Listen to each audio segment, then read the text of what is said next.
Okay, well, we might kick off. Hello, everybody. I'm Deborah Young, the CEO of the RegTech Association. Thank you for your time today. This series called RegTech Open for. Now my Google Home is talking at me. Sorry. This RegTech Open for Business series was developed in response to this highly dynamic and very challenging environment that we're faced with right now. And we wanted to bring a vehicle to our members and stakeholders of weekly topics with important information, resources and tools for you all. And we've been pleased over the last number of weeks to have brought 12 of these programs to you.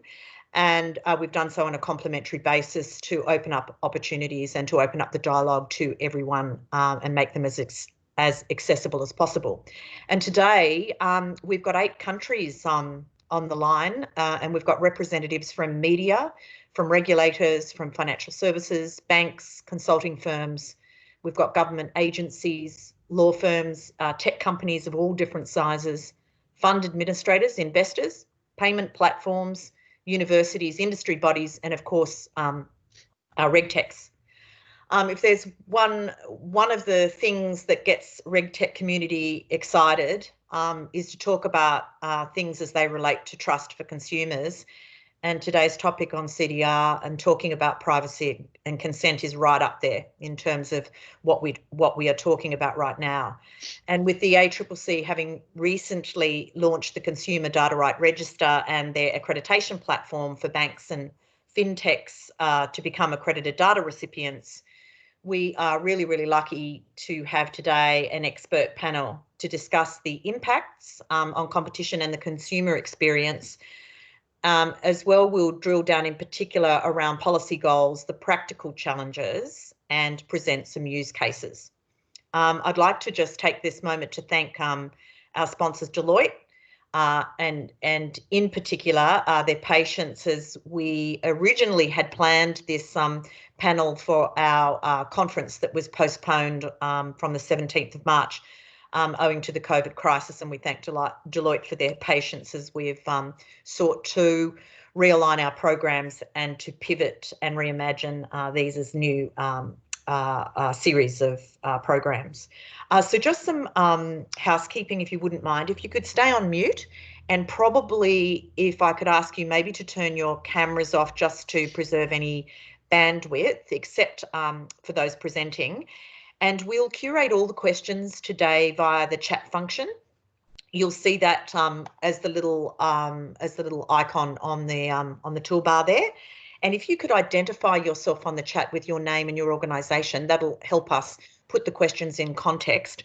And I know that our moderator today is very keen to have this as an interactive session, so would encourage you to put those questions on there and we'll moderate those as we go through. It's my great pleasure to introduce Dean Sanders to you today. Dean is a partner with Deloitte's Governance, Risk and Conduct Group, and he will be our moderator and our lead for the day. Dean is recognised as a global thought leader and specialist in a field of professions including regulation, ethics, law, governance and education, and he's worked around practically every single facet of business, including commercial, government, professional associations as a consultant and a regulator. His work has informed national government policy, as well as personally leading large-scale change in key regulatory and economic sectors.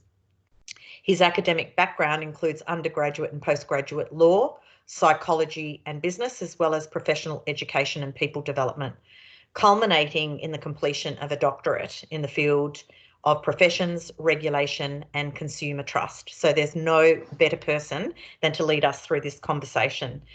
In 2017, he was awarded Order of Australia Medal for leading academic and regulatory work in the field of professional standards. And I'm going to ask Dean to do our acknowledgement of country today. Thank you very much, Dean. Thank you, Deb. Let me just make sure I'm not on mute. No, I just had a small moment of panic there. I thought I might still be on mute. It's great to be with you, and thank you for the invitation to come and join this conversation. I will start with acknowledgement, and thank you for opening up that invitation to me too. As an Indigenous person, I'm a Worimi man from the mid-north coast, New South Wales. So in the language of my community and culture, it's Guji Yugu Bingan Yaran. Nada Deem Warangal Nada, Waramai Guri. Nada Ging Yang Walla Madagal Barai. Which effectively means, greetings, brothers and sisters. It's great to have you all here. I am Dean. I'm from the country of Worimi, which is mid-north coast, New South Wales. And I'm particularly proud to be joining you today from Wallamadagal First Nations country, which is just sort of Gladesville area of North Sydney for those of you that may live around that area. We have a lot to talk about today. It's a lot of exciting conversation. I think we have an extraordinary group of speakers, frankly, far more eminent than me in terms of Lisa and Andrew here to join us. And I know that Andrew and Lisa are probably well known to all of you as an expert community of practitioners in this conversation, but I'll just introduce you to them briefly, and then we'll talk a bit about where I'm hoping we can go with our conversation. Lisa, as many of you will know, is the founder and CEO of Verify, which is a RegTech consumer-driven data sharing platform that puts people in control of their data to get better service and better outcomes in financial services.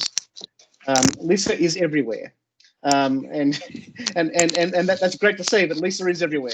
Lisa is a published author on the subject of data, is a founding board member for the RegTech Association, sits on several committees, including federal government advisory committees for fintech, CDR committees for banking and energy, and also APRA's strategic industry reference group, and has enormous practical lived experience in how this is going to work and how she is working with it directly as it rolls through to her clients. But Andrew, of course, is also somebody that does not need introduction to this particular audience. Andrew is the chair, the Data Standards Body Consumer Data Right, and chair of the Innovation and Science Australia. His executive career at PricewaterhouseCoopers and IBM has provided years of experience in business and ICT program design and risk evaluation, governance and delivery, and in business transformation and regional global expansion. I think really relevant to this conversation, Andrew's strong interest in the role that ICT can play in delivering revenue growth, margin expansion for businesses across the globalised economy, capturing that opportunity and mitigating the threats presented for Australian business, which is part of his role the Consumer Data Rights and Innovation Science Australia, but also ensuring Australia becomes and sustains a competitive position in the changing global environment and realising the potential for increasing workforce participation in productivity across Australia. So they're the guys you've come here to listen to. I'm just going to start, if you like, because I'm probably the strange addition to your screens, I think, in this particular conversation. And in the spirit of that, it's worth sort of declaring that essentially I'm here because I'm the ethics troublemaker. It's my job at Deloitte and for our government and corporate clients to be the annoying sort of conscience. And sorry, somebody calling me on the line, I'll cancel. That's part of the challenge of juggling multiple technologies.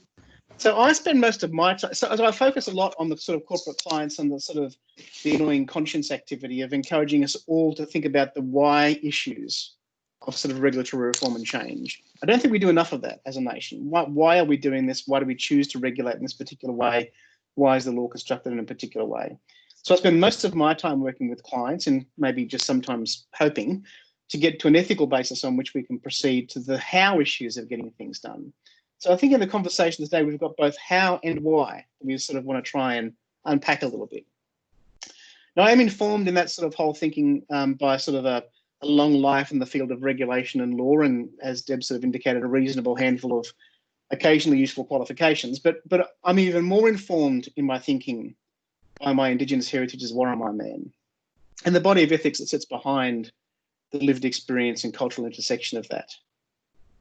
And I mention that because it connects to our conversation today. It's impossible to ignore, and Deb sort of referenced the fact that there's a lot going on in the world.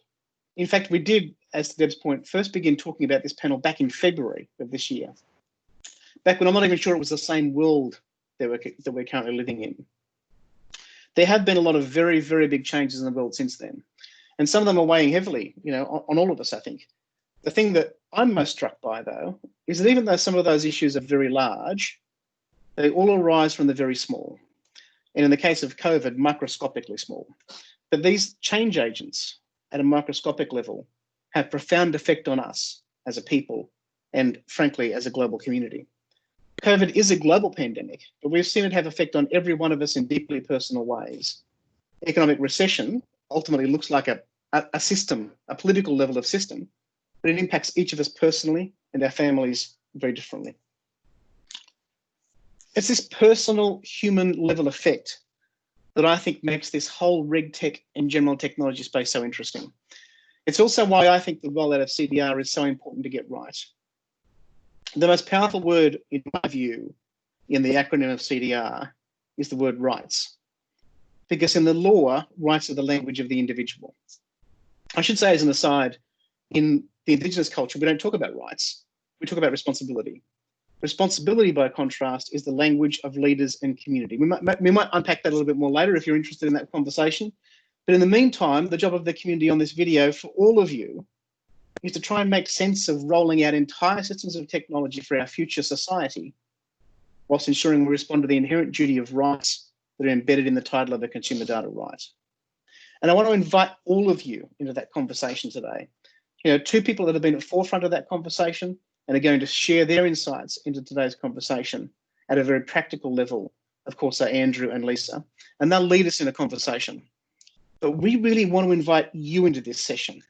This is about the community of people in this call. You know, you are already leaders into this space. The sheer fact that you've joined us today means that you know generally more about this space than I probably do. So I don't need to lecture you. We don't want to talk at you.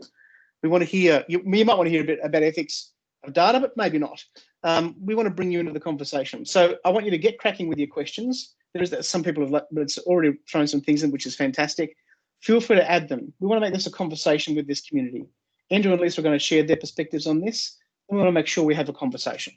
So with that, I think I'm handing over to Andrew first. Is that the case? I don't know, Dean, but I got to say I could listen to you talking on the parallels and differences between, you know, the modern or the Western culture and the Indigenous culture and those different levels and emphasis for ours.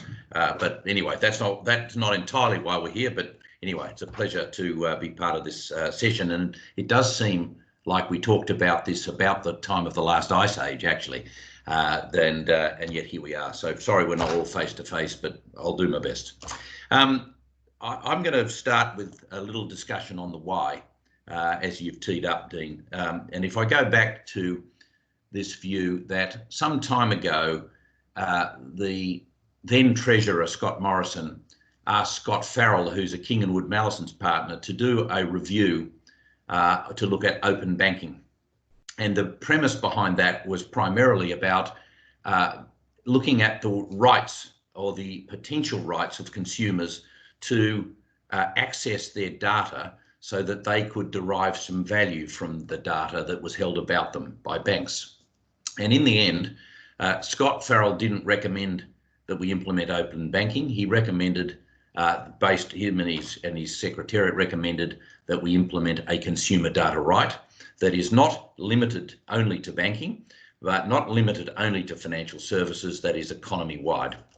And the why behind that is that through studying through the lens of this right or this potential right of consumers, it really opened up an enormous opportunity for consumers. And so if we go to the, you know, you can look at the cover of his report, you can look on the King & Wood Mallison's website, but basically there are 4 words there that are important. The first of those words that you've highlighted, Dean, is consumer.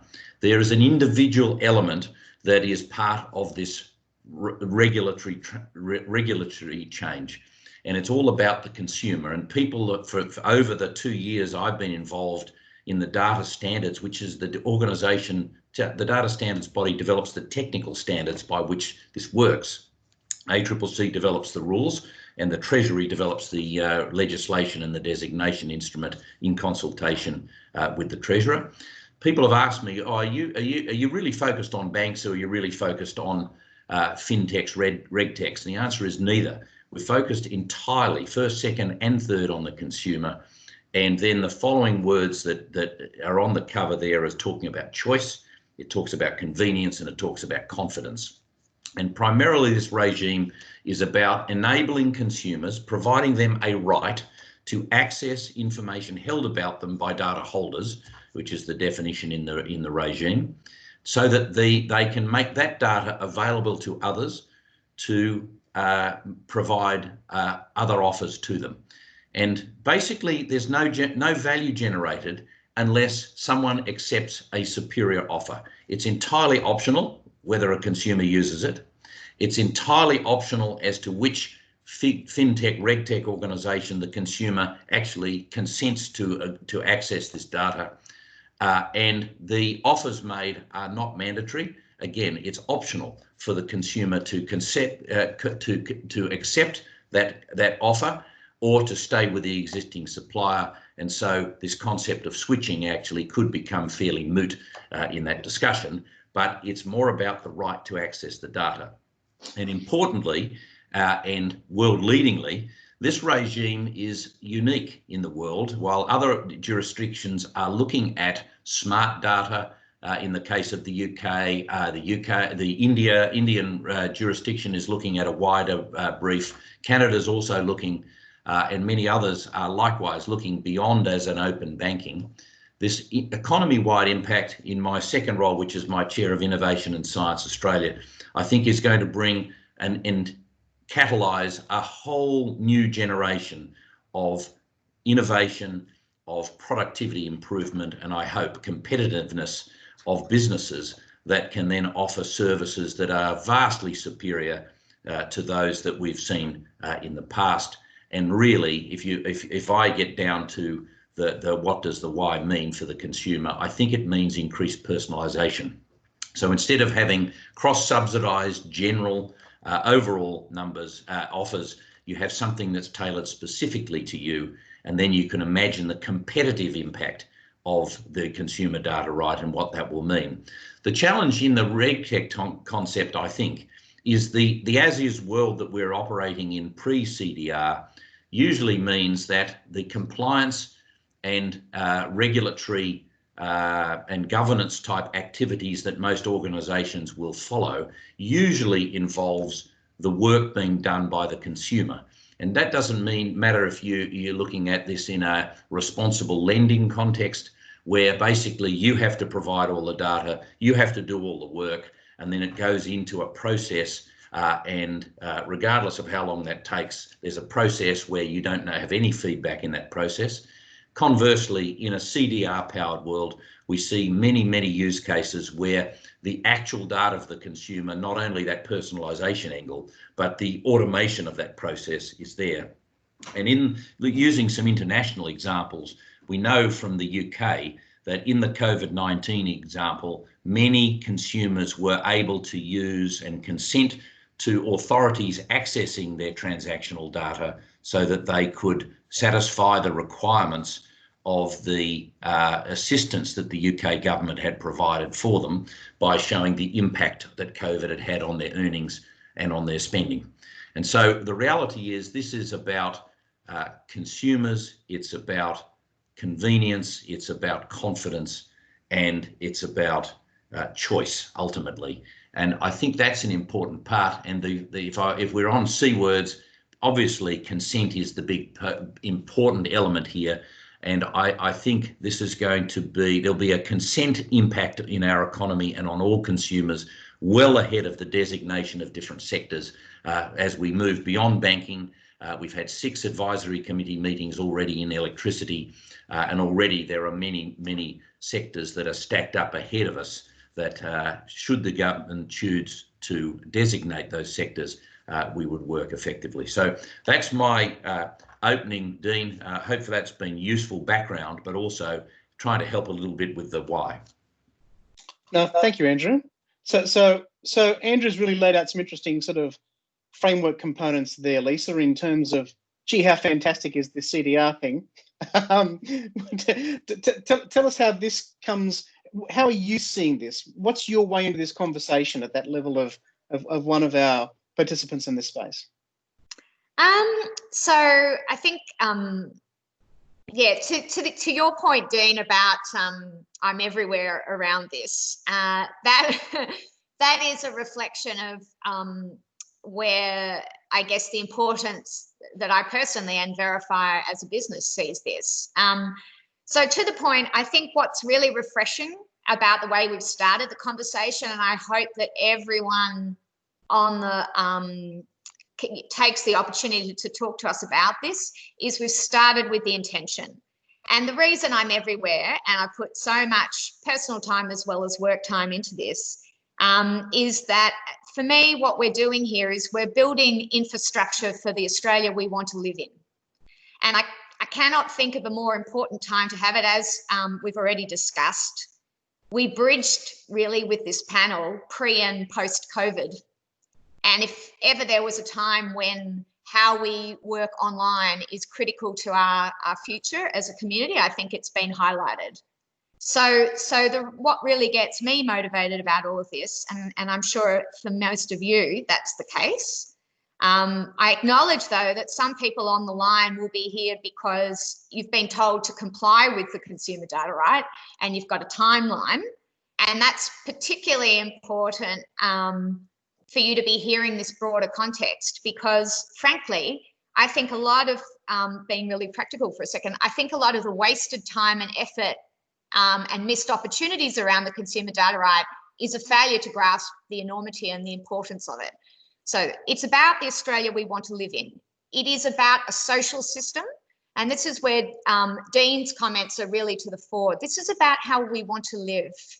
And that means as humans. So, and again, to Andrew's point, it's about human centricity. And so I'm a deep believer in technology and data serving us as people, not the other way around. My pet hate in life is when someone tells me the tech does blah, and that's the answer. I'm like, no, that's not the answer. Never the answer. So for me, just a little bit more history going back beyond the history that Andrew gave. So the Farrell report and all of that came after a few other inquiries. There was the Harper competition inquiry. There was the Murray inquiry into financial services. And then the one that I got really engaged in was the Productivity Commission inquiry into data use in the economy. And they're pretty special in the sense that I think Australia has a lovely track record of really looking holistically and doing a really good job about kind of big, large-scale change programs. And so it really is that, as Andrew said, it's a cross-economy goal of what does it look like if we're online and we're doing it in a way that's human-centric. So for me, that's the intention. But then to the point that both Andrew and Dean have made, I live between policy and in Verifier, we are intensely practical because we're one of the 9 data recipients. We've gone through the system testing. And in addition to that, we're very conscious as a RegTech company that we're kind of learning as we go as to what the compliance tools that you need are. And so I guess what I'll inject into the policy and the practical, you've heard a bit on the policy, but I think for me, it's the things that people on the forum have to really think about is, and Andrew talks about this a lot, when we started the consumer data right conversation, it was all about compliance. How do I meet the timeline? How do I get the tech build? And I would say an immense amount of time and effort has been about focused technically on getting the pipes hooked up. But I guess if there's one thing to take away and to grill us on, it would be, well, that's only the beginning of the data life cycle because you still have to use it. You have to use it in accordance with the consents that you got, and you have to be able to manage that process. And I think that is one area I'd like to really highlight where going from the policy to the practical, I think sometimes we get a bit hijacked by this idea, oh, we'll just whack an API in and it's done. And then I guess the other thing is this human piece around consent and what people, it's opt-in, it's something about helping people get better outcomes. I just have to call out the little practical nuggets, which again, I hope people will ask us about. I always point out to people that it wasn't designed to help lenders solve their responsible lending problems. And in fact, I think that's one of the most problematic use cases because it does create the risk that I, Lisa, might consent to share my data and I might get a worse outcome because I do. And I think we need to tackle that. Comes back to the social system. And I think also it brings in all the issues about AI and data mining because just because I got the data and I said it was for a particular purpose, maybe it's switching products. that doesn't necessarily mean it's okay to mine that data for insights, or does it? And I think one of the tricks, and then I'll shut up, but one of the tricks I think with this space is it's hard because you have to keep your human hat on. It's certainly helpful if you know a bit of tech and a bit of data, but I would wish for much more that the conversation starts with intention and then it talks about data and tech instead of getting hijacked by what either sphere thinks matters, which is usually a little bit off to the side. So there you go. That's my rant. Look, ranting is what this is all about. It's and I think it's a really important way of framing it too, because there's a lot, I think, to be exercised by people. People are motivated. People are connected and engaged with this because we are asking ourselves through this type of conversation some very big questions about our society, and both of you have raised that. This idea that, which is why I emphasised that point at the beginning about that we tend to think in large pictures that miss the fact that it's the small things that in fact evolve us, and they do evolve us, they change us. As a human species, we'll be different post-COVID, literally, genetically, not just because we experienced something together. So I'm interested, you both mentioned the words consent, and consent has come up as a set of questions, so we'll spend some time, I think, unpacking that one. But I'm particularly interested in this idea that you've just framed up there, Lisa, this idea of, you use the language of pipes, the analogy of pipes. And I think the compliance language, and if there are compliance folk on the line, I certainly also share that concern and anxiety for all of you, that we do tend to see these as reg reform issues. You've got to put committees together and put compliance teams together and work out simply how do I plug stuff in. Well, I think the point that's really been called out is that, you know, the pipe analogy is only useful if you know what's going in at the other end of at the front end of the pipe and where it's coming out at the other end of the pipe. And that's really what this conversation is about.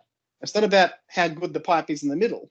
It's actually about what's going in at the front and coming out at the end. So with that in mind, we've got a couple of consent questions. Let's start with something practical as a warm-up test, as a muscle test for each of you, just to stretch those muscles. James has asked the question about consumers being required to reconsent every 3 months, as in the UK. So you mentioned, Andrew, the differences between the jurisdictions and the sort of what's happening globally. Can you talk, maybe not just even using the UK, but how is consent as a principle working in those different jurisdictions? Yeah, consent is obviously, I think actually that while we're putting in place a consumer data right, my personal view is that what we're doing is changing consent and the way that the consumers consider and use consent. So this is the central thread for me of the whole thing.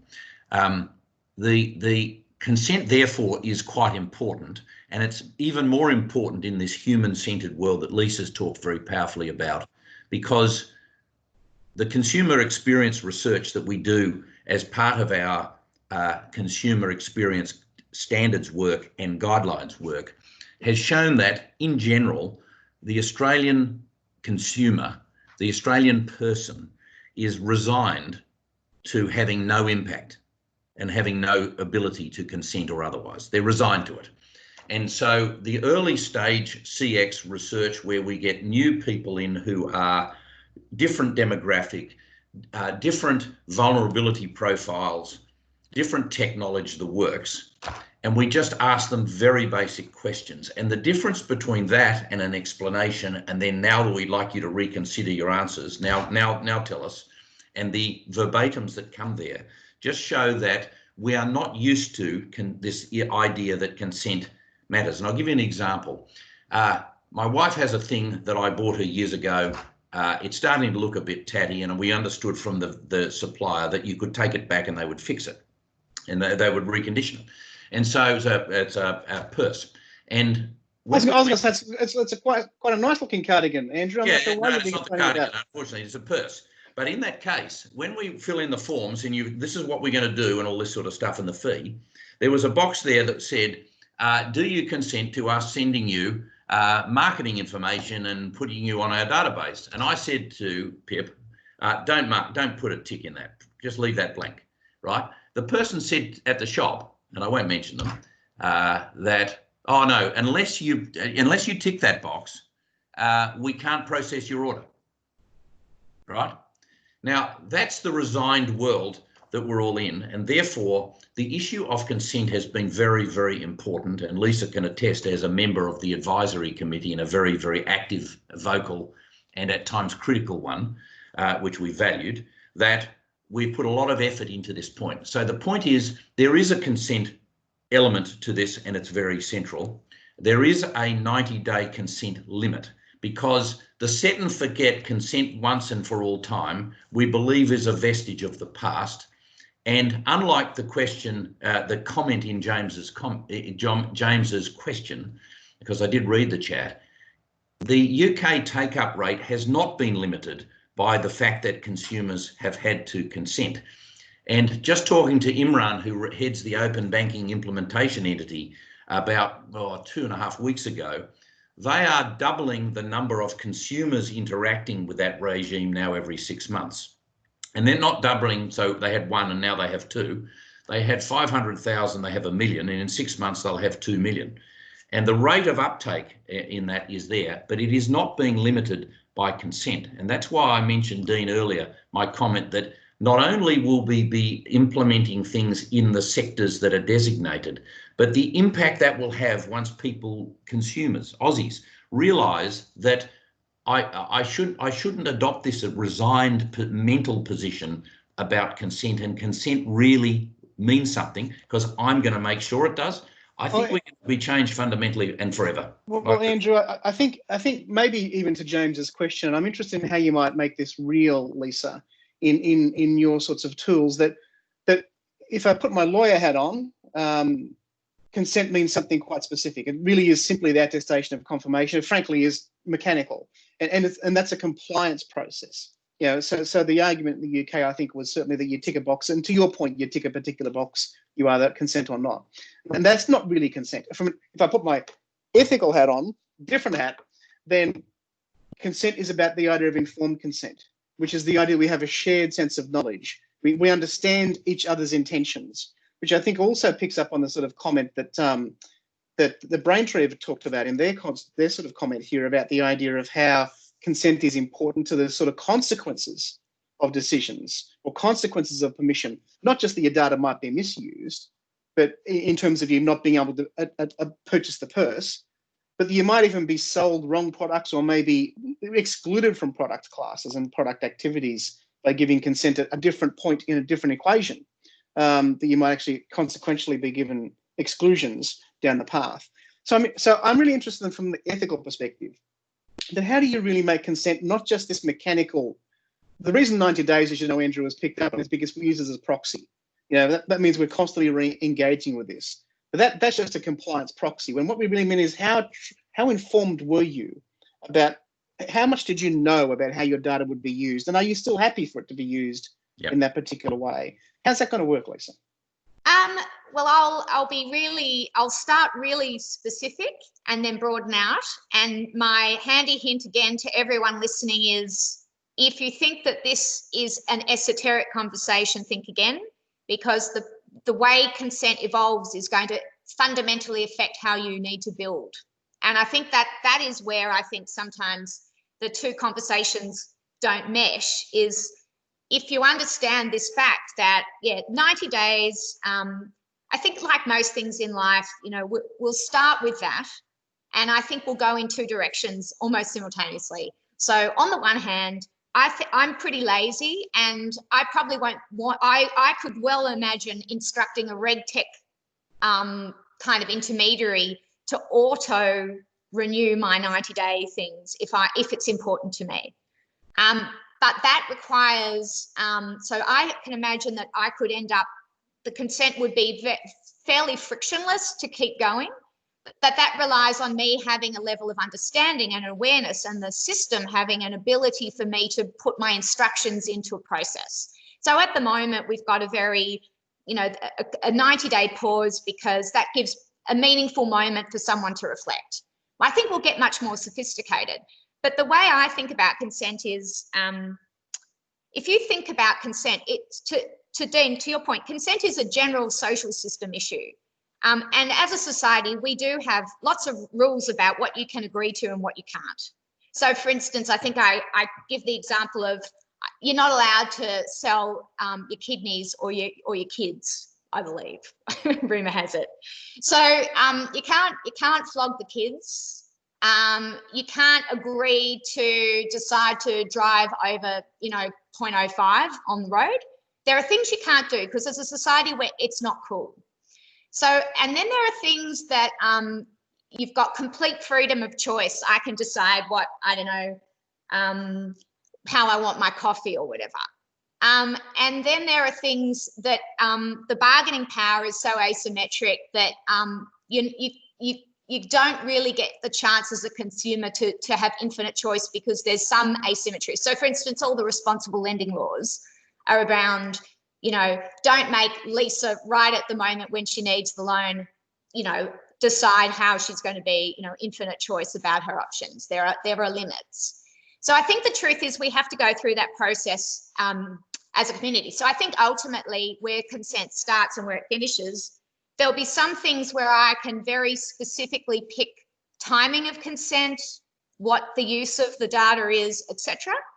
And then there'll be things that industry groups will work together and there'll be a standard set of consents and a standard duration, say for lending or for switching or for whatever. And there'll be some things that we just won't allow someone to agree to.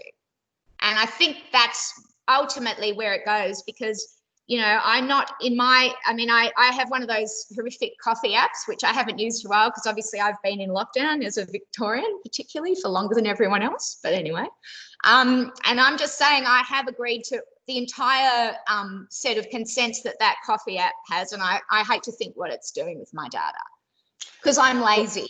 Well, that's you've raised an important point there, which I think it picks up on by some of the questions about you framed the question there about one of power asymmetry, which is inevitable in systems of control. But often we talk about the idea of consumer data right in the language of information asymmetry. And so those two types of asymmetry are both at work here. The idea that often a consumer can't possibly know in any significant depth what will happen with their data because the data holder at that point doesn't actually understand what they will do with it either in terms of how that data is shared or sold or linked to future product development or a whole raft of things. So there is certainly a level of unknowability.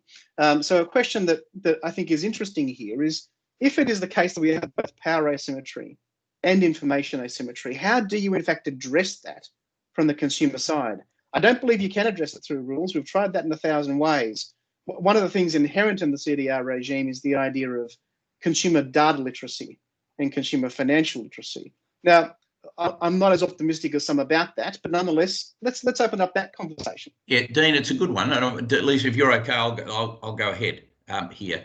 I think it's a good point, and it just shows that the more you think about this, it's exactly as Lisa said. This is not a compliance box tick. This is something that has to be thought, and I'm not going to, because I'm sure we'll get there, the education element of the consumer and literacy. The things that are ahead of us, because where we will go in the phase 1, phase 2 sharing of consumer data will be not where we'll end up here. It will evolve. And the two vectors we have is, one is on the granularity of the consent, and that can be time, it can be purpose, it can be the nature of the data itself. That's one. And the other one is the idea of concurrent consent. So I have a number of different consents for different levels of granularity and different providers that there in the end could, if we're not careful, create a level of complexity for the consumer that overwhelms them again, and they lose track of their consents, which is the reason why there is a 90-day but a limited consent period, after which, if the consent is not refreshed and re-established, then the data has to be destroyed, and the interaction and the derived nature of that, there has to be a level of de-identification. So there is a fail-safe there for the consumer that is not a one-time only election. And I've got to say, some of the, and no one's put this on the record, but some of the interactions I've had from some of the tech companies and some of the analytics companies, this is the area they're most worried about. They are very concerned that their business models will be severely impacted by the imposition of a consent requirement, a consent duration, and increasingly a high level of granularity in that consent. And those are ahead of us.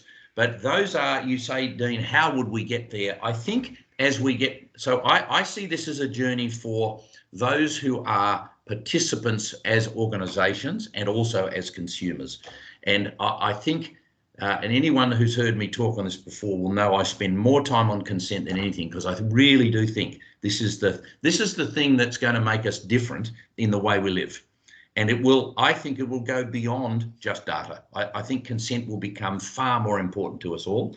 But this idea of granularity, as well as recognising I've got multiple consents for different purposes with, say, with Verifier or with other organisations, and if I look across the spectrum and I look multi-economy wide, I could have consents with retailers, I could have consents with RegTech companies, I could have consents with other fintechs, my electricity, energy tech, and keeping a control of all this stuff is going to be quite a challenge. So the concept of a consent dashboard, and really us being able to toggle on and toggle off and say, no, I don't need that anymore, gone.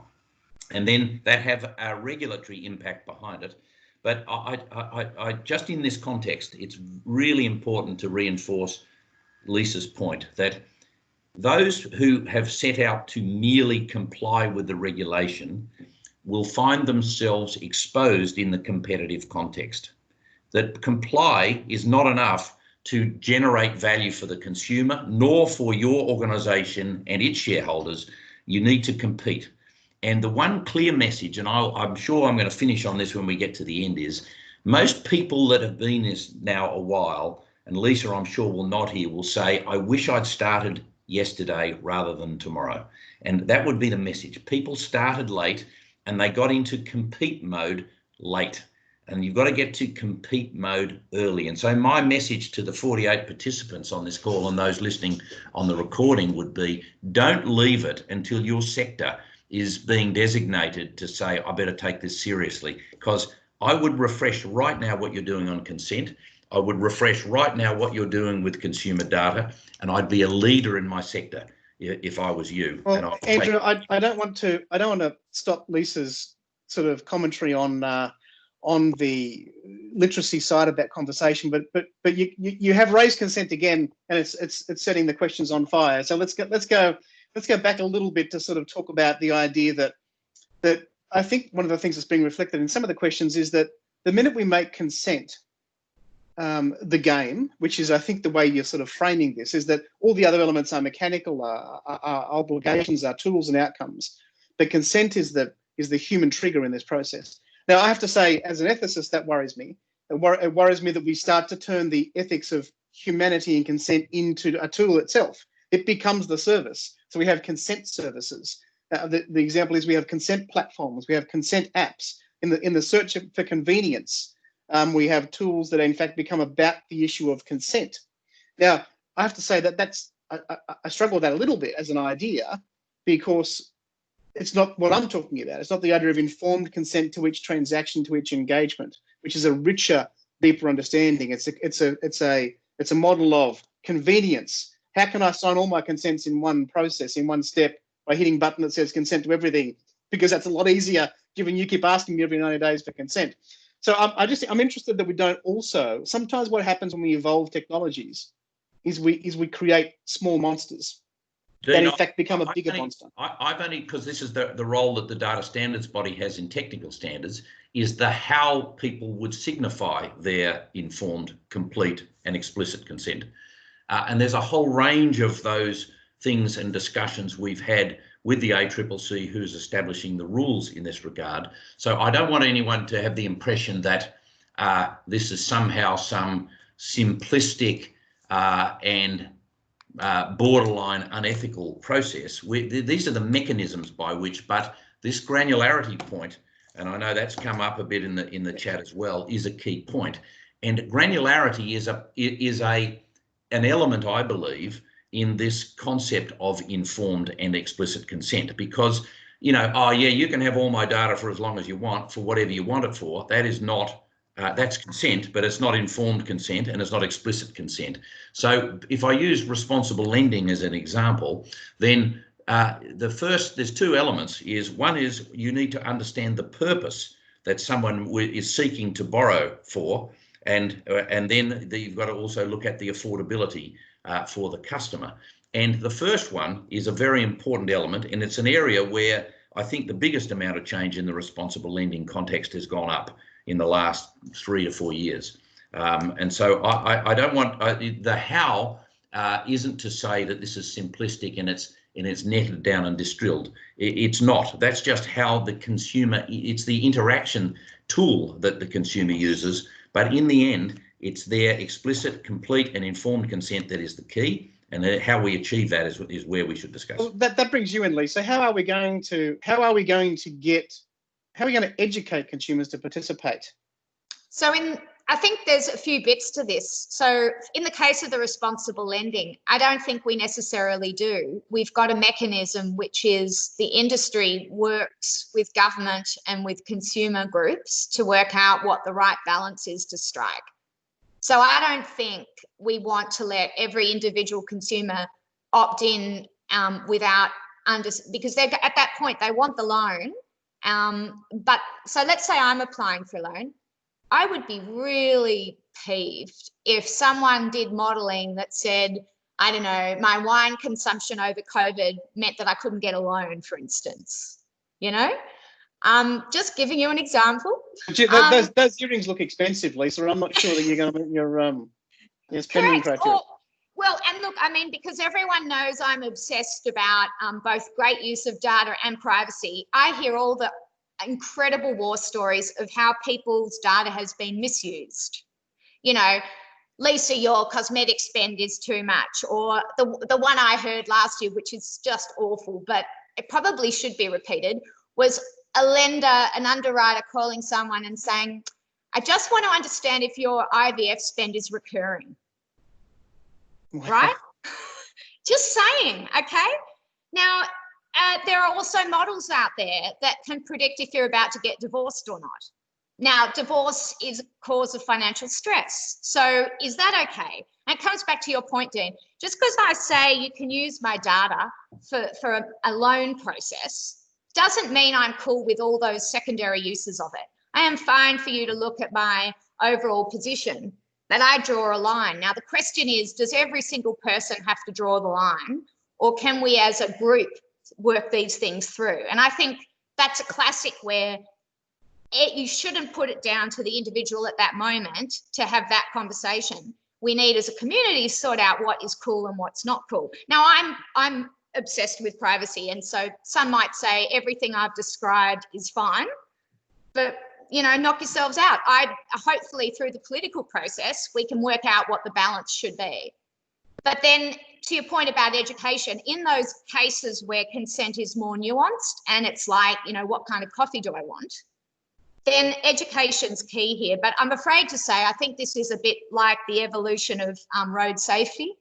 If you think about where we started with the horse and carriage, and over time we learnt little exciting facts like we needed like traffic lights and conventions about which side of the road to go on. I'm afraid to say we're in a situation where the technology is leaping ahead and our mores are going to take a bit of time. And so I'm afraid to say in the short run, I think we just have to be vigilant to monitor and make sure these issues get surfaced, because no one's well educated on data at the moment. No, I think the question we probably get to when you talk about information and power asymmetry is that they aren't simply resolved through a piece of education. You know, this is a long-term evolution of behaviour and thinking. But I want to touch on Andrew's point too, and because I think a number of people have spoken to this idea that Andrew's encouragement, I think, without putting words in his mouth, is to use these as forces of competition and opportunity.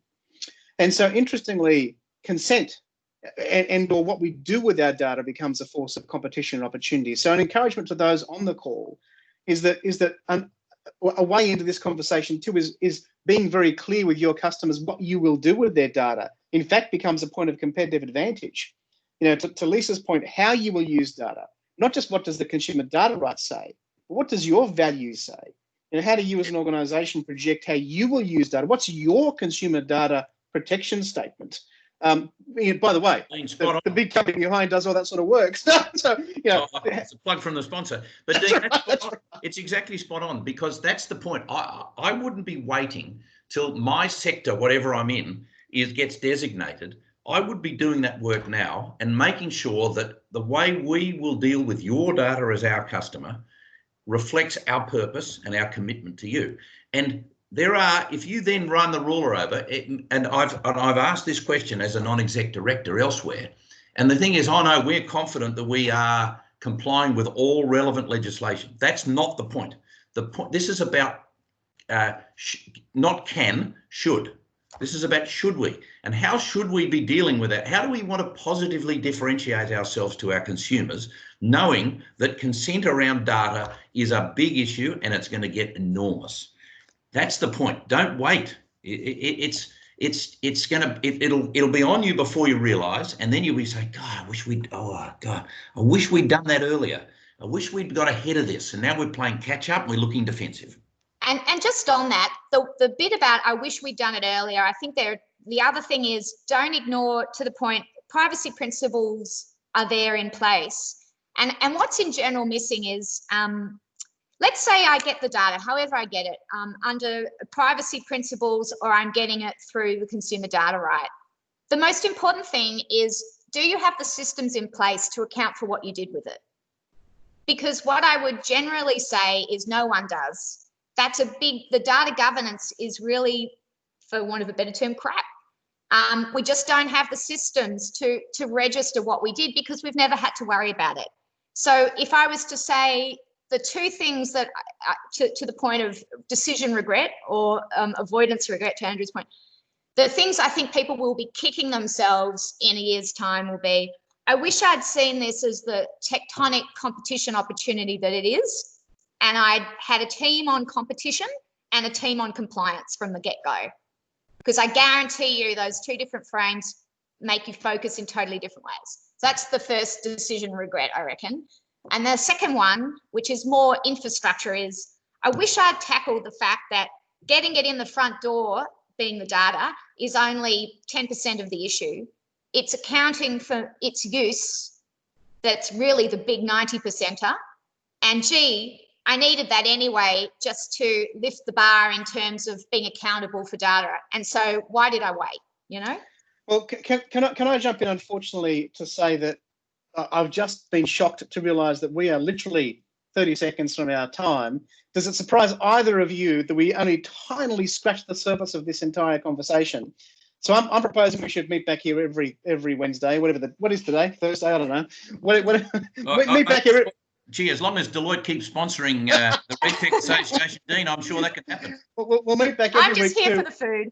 Yeah, well, because I do want to close by saying there's been some fantastic feedback and comments from the questions that we didn't get to, and I'm hearing a real theme, and thank you, Russell, I think, for the last comment there, which is a great one about that this is an all in this together. So I'm going to summarise that statement by saying this is an in this together solution. That how do we solve this as citizens, as data holders and participants in the economic structure, but as also collaboratively outside of government? Because I can say, as ex-government, as an ex-regulator, please don't leave it to government. Please do not let government be the controllers of this process. We will all be in serious trouble. I say that, by the way, because it's up to us to construct the way we work with this ethically and professionally on a humane level for the rest of our society. Look, there's a lot to be done, a lot to talk about.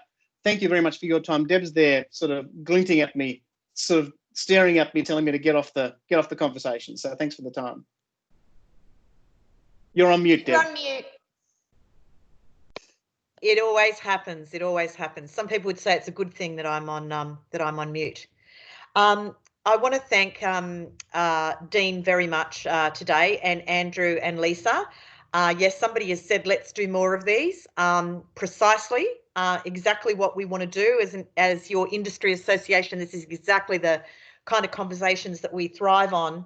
But just to summarise, I actually learned a great deal during that session.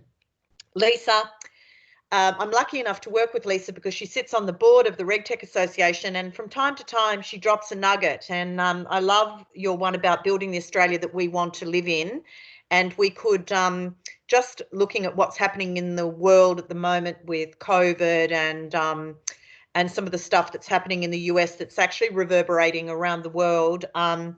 There was never more a poignant point to be made today, building the Australia that we want to live in. And consent matters. Thanks for that, Andrew. And complying is not enough, and the time is now. So thanks so much to all of you, and thank you to the people that joined us from around the world, in fact. And I just wanted to, just before we close off, just to let you know that we've got a bunch of other sessions coming up in the next couple of weeks. 9th of June, we've got a session on venture credit. If you'd like to know more about what that is and whether that's right for you, please tune in next week.